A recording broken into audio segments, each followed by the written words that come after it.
आज हम सीखेंगे फंक्शंस। हमें दो सेट दिए रहते हैं, एक ए और एक बी। ए के अंदर रहेगा ए बी सी डी पड़ेगा, बाद में बी में 1 2 3 4। तो इसका रिलेशन कैसे बनेगा? ये समझो ये ए है, ये बी है। इसके अंदर हम ए के सभी सेट के वैल्यूज डालेंगे, ए बी सी डी। अब इसके अंदर 1 2 3 4। तो अभी हम ए से ए को, बी से बी, सी से सी से 3 और 4 से डी, डी से 4। क्या ये एक रिलेशन है? नेक्स्ट इसके अंदर ये जो पार्ट है ये डोमेन है, ये कोडोमेन है। ये रिलेशन सिर्फ रिलेशन ही है। हाँ, ये सिर्फ रिलेशन है और कुछ है? रिलेशन है। इसको ऐसा आता है ये फंक्शन नहीं आ सकता क्या?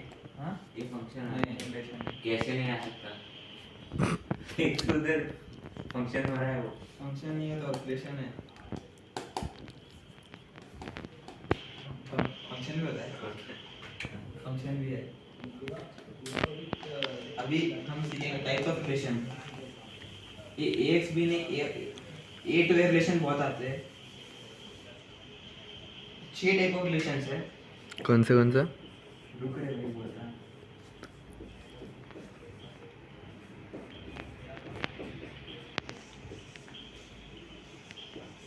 फर्स्ट वन है यूनिवर्सल रिलेशन।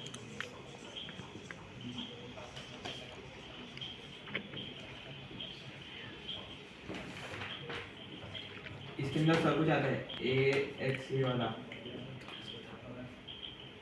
सेकेंड वन है नल रिलेशन। नल बोलते हैं, एम्प्टी बोलते हैं।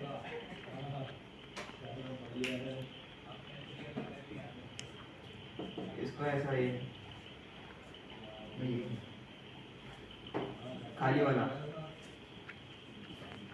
थर्ड वन होता है आइडेंटिटी रिलेशन।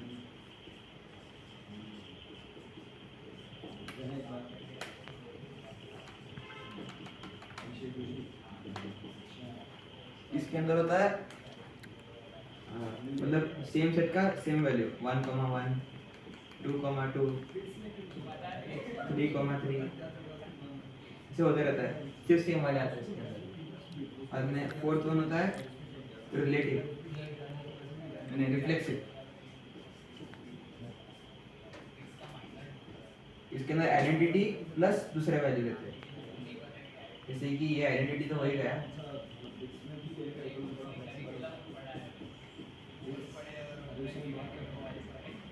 और दूसरे रहते हैं जैसे कि 1 2 3 1। ये रिफ्लेक्सिव हुआ। और में फिफ्थ वन होता है सिमेट्रिक।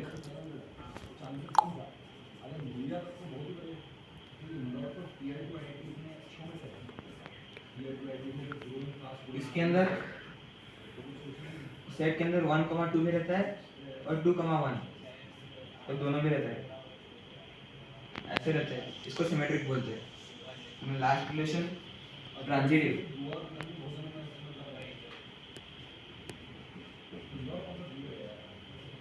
इसके अंदर अगर एग्जांपल x y है तो नेक्स्ट y z होना चाहिए, बाद में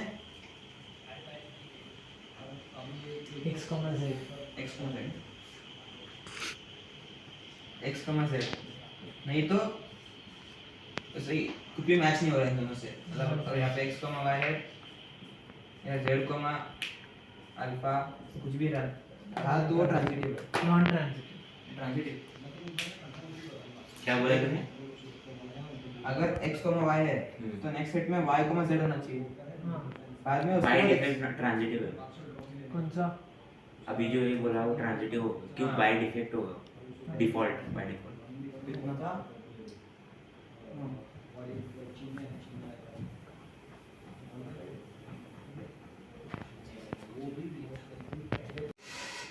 अभी हम पढ़ेंगे डोमेन के बारे में।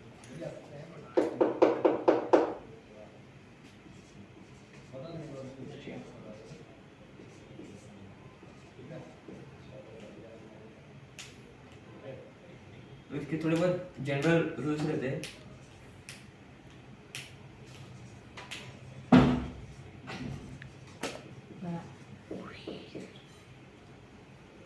बाद में द फर्स्ट वन, अगर 1 कॉमा यहाँ पे कोई वैल्यू है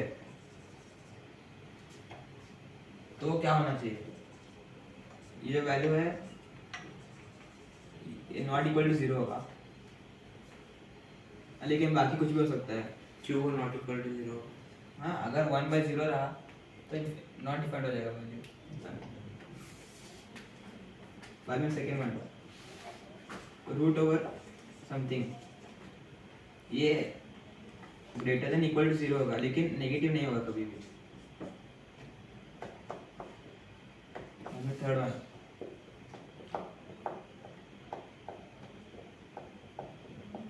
लॉग,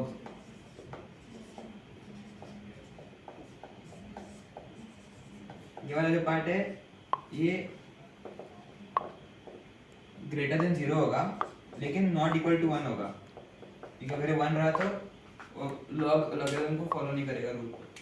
और ये वाला वैल्यू ये भी ग्रेटर देन 0 होगा, ये 1 हो सकता है।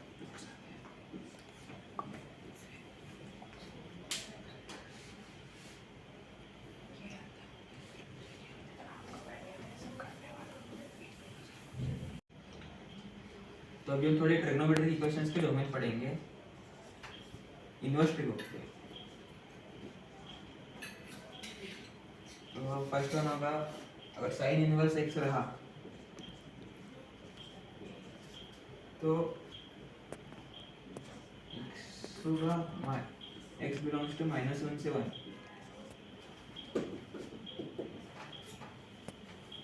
रेंज है ये डोमेन है। बाद में cos इनवर्स x रहा उसका भी सेम होगा, x बिलोंग्स टू -1 से 1। थर्ड वन, tan इनवर्स, इसका x बिलोंग्स टू r होगा।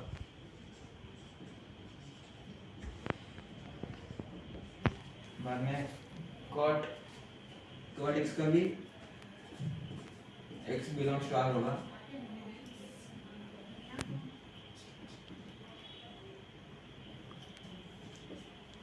बाद में sec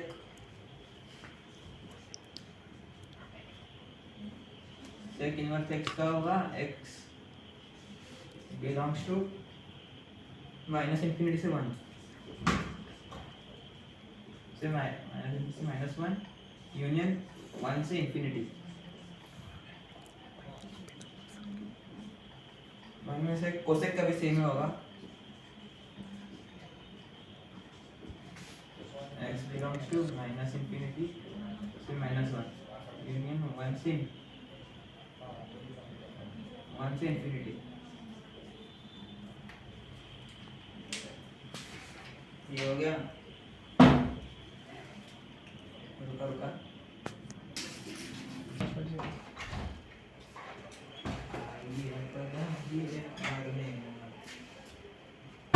किधर गया था? स्टार्ट किया है। किधर गया था?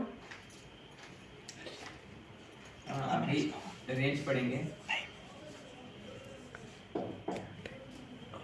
इसके अंदर अगर y equals to f of x रहा तो x बिलोंग्स टू r होगा। बाद में इसके अंदर भी थोड़े ट्रिग्नोमेट्रिक इक्वेशन भी पढ़ेंगे, जैसे कि sin x और cos x का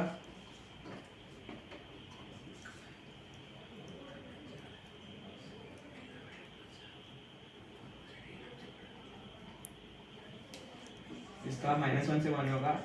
ये इनवर्स नहीं है, नॉर्मल ट्रिगो का है। बाद में कोसेक x और सेक x का होगा तो सेम -∞ से -1 यूनियन 1 से इंफिनिटी।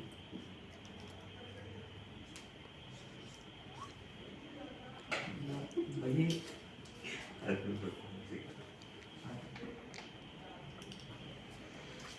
बाद में tan x cot x ln(x) और log का सबका ये रेंज आ रही होता है।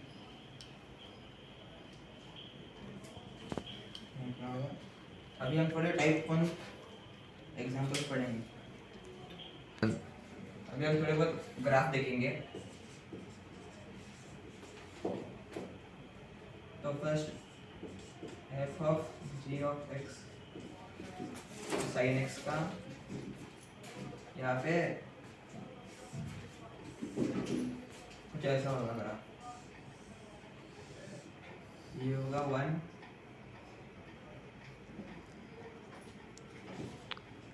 और ये होगा -1। इस तरह भी सेम होगा वैसे। हमें सेकेंड वन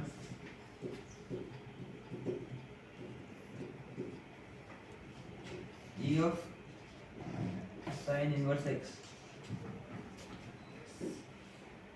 ये कुछ ऐसा होगा। यहाँ पे ये होगा π/2 और ये होगा -π/2 और ये ex। बाद में sin of cos x,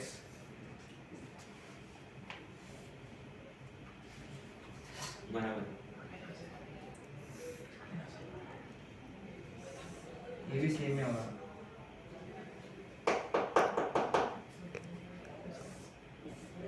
ये भी सेम तरीके से होता है।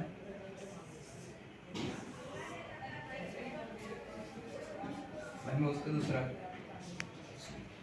cos of sin x, ये कुछ ऐसा होता है जहाँ पे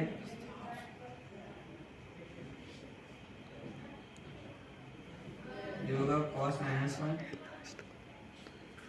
ये cos 1 होता है और ये -1 से 1 में रहता है।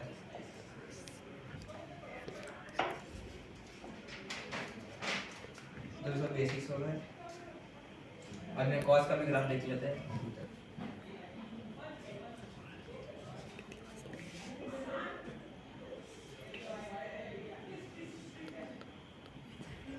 ये भी से -1 से 1 के बीच में रहता है।